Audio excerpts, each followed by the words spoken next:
Assalamualaikum Mbak, hari ini kita akan coba untuk masuk lagi ya di XAU. Kita akan scalping tipis-tipis. Ini pergerakan XAU cukup menggila Mbak ya. Ini sekarang sudah di 4.958 per troy ounce ya. Ada potensi untuk dia naik sampai ke 5.000 Mbak secara jangka panjangnya ya. Cuman sekali lagi di sini kita hanya untuk scalpingan saja, jadi kita nggak terlalu melihat terlalu panjang, jadi cukup melihat momentum candlenya saja seperti yang sudah sering Simbah jelaskan di beberapa video yang sudah Simbah upload. Oke, dia satu di sini kita melihat pergerakan di candlestick sebelumnya itu dia merah ya, alias bearish, tetapi dia membuat shadow sampai separuh candle. Berarti di sini mengindikasi bahwa tekanan XAU untuk bullish itu masih cukup tinggi. Lalu di candlestick yang saat ini berjalan, dia warna hijau ya, alias tekanannya juga tinggi juga, meskipun nggak terlalu agresif ya. Jadi di sini kita bisa ambil setup buy posisi nanti jika dia sudah masuk ke zona penting. Tetapi jika ternyata di atas itu ada area penting juga, kita bisa melakukan counter trend dengan target di area penting terdekatnya. Oke, kita turunin di M5. Dan di sini nggak ada area penting, Mbak. Di sini malah kebentuk cuman area-area liquidity saja. Ini liquidity di sini. Lalu di sini juga ada area liquidity. Lalu di sini ada lagi.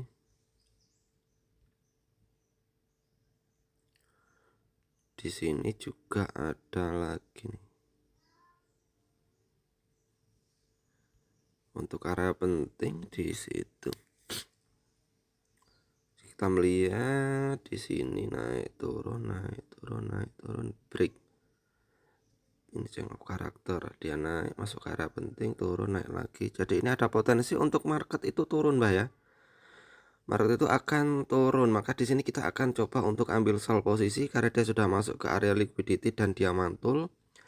Jadi ada potensi satu candlestick ini dia naik sedikit ya untuk ambil napas sebelum dia lanjut turun. Jadi di sini kita akan expect untuk ambil sell posisi, Mbak. Oke. Di sini ini ada area penting cuman kurang ya.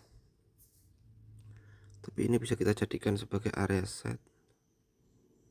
Jangan. Oke, jadi target ya untuk pergerakan XAU dia harusnya turun ke sini dulu, Mbak ya. Karena di sini area liquidity-nya cukup kuat, apalagi ini ada dua area liquidity ya.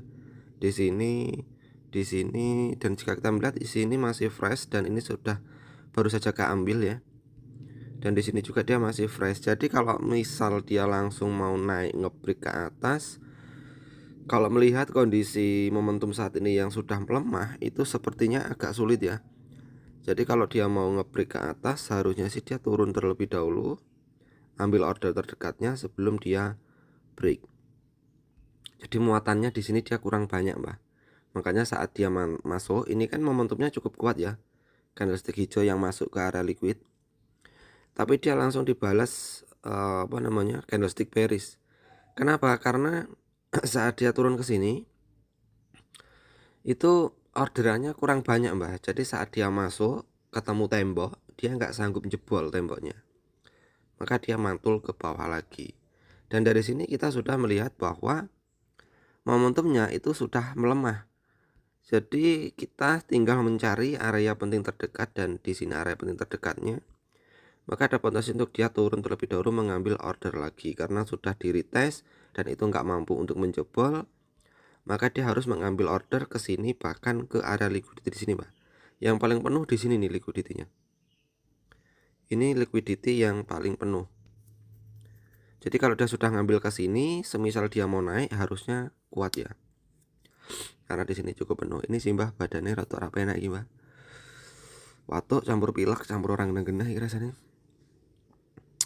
Jadi setup Simbah ya, seperti biasa kita pakai manajemen resiko di 25 dengan risk and reward rasionya itu di 1:1, Mbak. Biar videonya cepet. Kalau 1:2 nanti videonya kelamaan. Dan analisa Simbah ya cuman seperti ini saja ya, nggak terlalu banyak analisa tarik-tarik garis, Simba juga nggak pernah pasang indikator. Karena kalau indikator menurut Simba itu lambat ya. Jadi indikator itu sebagai penunjang sih sebenarnya. Cuman kalau kita jadikan sebagai metode price action yang notabene Simba itu eksekusi langsung ya tanpa pending order, itu kalau pakai indikator telat mbah ketemunya. Berbeda kalau kita swing atau day trade ya, itu bisa lah kita pakai indikator karena kita kan jangkanya kan jangka panjang ya, dengan SL itu kalau di swing kan paling enggak di 1000 pip ya. Itu baru oke lah kalau kita pakai swing, nggak apa kalau pakai indikator. Tapi kalau sampean scalping pakai indikator yang ada telat terus masuknya. Makanya Simba kalau scalpingan itu lebih ke candle saja, lebih ke price actionnya saja. Jadi kita hanya menandai momentum candlenya itu seperti apa, apakah bullish atau bearish. Ya tinggal kita ikutin bias di H1 yang kita jadikan sebagai external time frame-nya. Kalau di biasnya itu bullish ya kita cari set untuk ambil buy posisi. Oh lah mbah ditinggal ngobrol malah aduh. Ini nggak lihat market tadi. Oke ini udah masuk ke aduh lewat mbah. Ditinggal ngobrol tadi Simba nggak lihat ini ya, nggak lihat chart ya.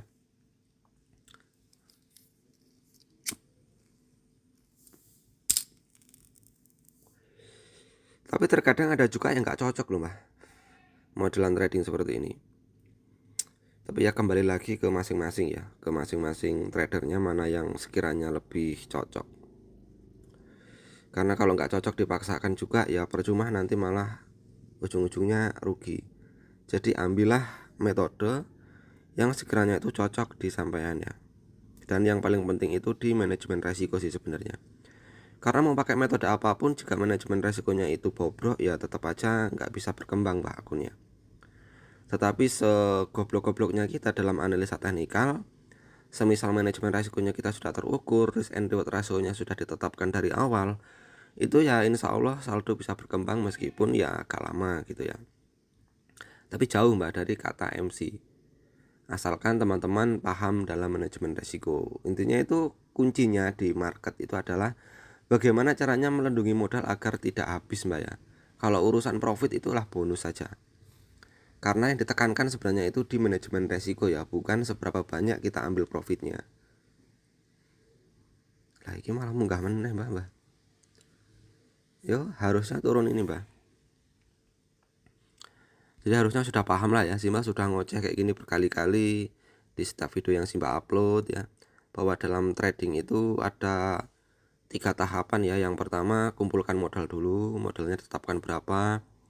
Lalu yang kedua tentukan sampai mau scalpingan atau mau day tradingan. Lalu metode yang sampai gunakan mau metode apa. Lalu yang terakhir itu manajemen resikonya itu harus ditetapkan juga, dan risk and rewardnya. Jadi kalau sampai masuk cuman asal masuk tanpa tahu batasan resiko, tanpa ada planning risk and reward rasionya itu berapa, itu ya sama saja sampai asal masuk juga nggak tahu keluarnya. Kalau kita sudah menentukan dari awal risk and reward rasionya, misalkan kita nih pakai aku menentukan 1:2, risknya di $10, berarti kan sampai tahu tuh kapan masuknya, tahu kapan cut lossnya, tahu kapan keluarnya. Cut lossnya di $10, keluarnya di $20. Selepas itu ya sudah, nggak usah masuk dulu, kita pantau market lagi. Kalau ada waktu luang ya tinggal pantau, nanti kalau ada momentum masuk. Kalau waktu luangnya nggak ada ya kantongin saja handphonenya, kalian kegiatan seperti biasa. Nanti pas waktu jarang-jarang lah buka market ya. Sekiranya dibuka di market sudah telat ya udah nggak usah masuk. Tapi sekiranya di market itu masih ada momen sampai masuk nggak apa-apa. Nah seperti itu. Jadi yang penting tuh dari awal tuh plannya sudah terbentuk ya. Jangan asal-asalan. Oke lanjut. Oke ini sudah masuk mbak ya. Alah malah naik lagi. Dikit lagi sebenarnya.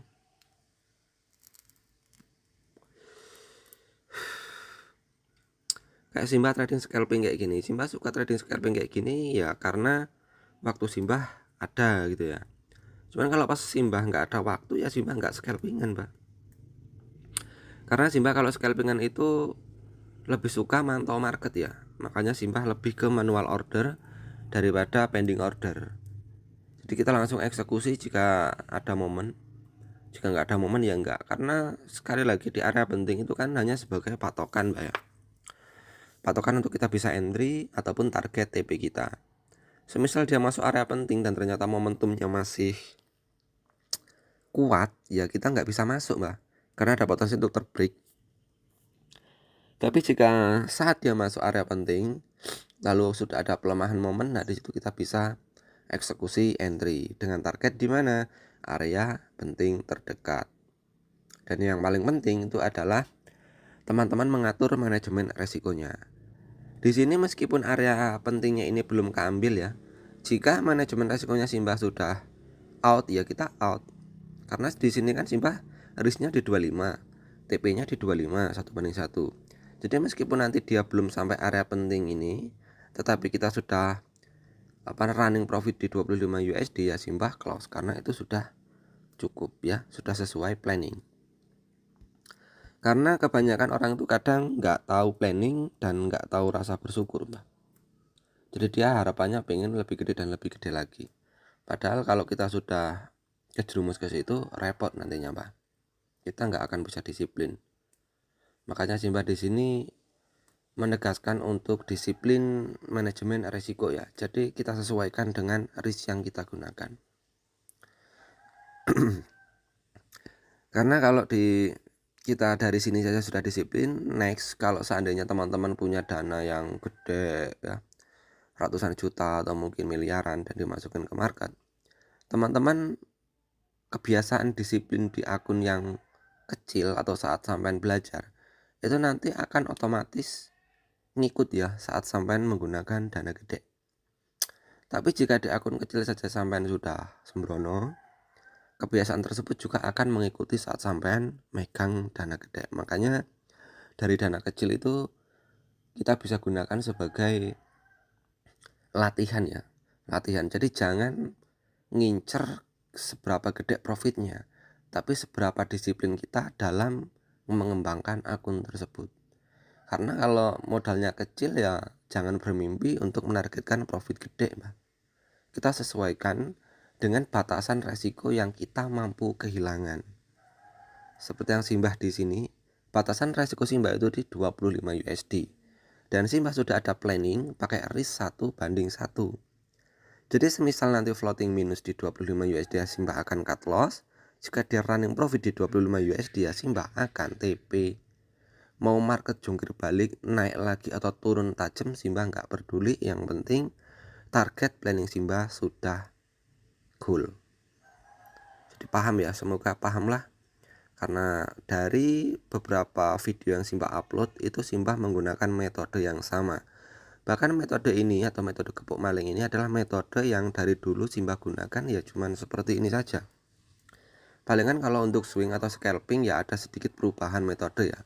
Karena kita butuh beberapa konfirmasi dan beberapa berita fundamental untuk lebih memperkokoh analisa kita. Cuman kalau untuk scalping kayak gini kan pure murni ya, Simbah hanya technical analisis saja. Kecuali kalau untuk swing kan kita larinya ke jangka panjang. Jadi nggak cukup hanya mengandalkan analisa teknikal saja. Karena terkadang secara teknikal dia bullish ya, tetapi kalau di makroekonominya itu bearish ya, terkadang teknikal itu kebantai Mbak dengan fundamental. Makanya kalau bisa itu teknikal dan fundamental itu sejalan. Semisal di fundamental itu banyak konfirmasi untuk buy, kita cek untuk makroekonominya kayak gimana, cocok juga ini untuk buy, baru kita eksekusi. Terkadang itu pun masih meleset Mbak ya, dan kita sudah nunggunya berhari-hari lamanya ya untuk tunggu momentum tersebut. Setelah entry kadang-kadang aja masih meleset, karena makroekonomi kan kadang berubah-ubah ya.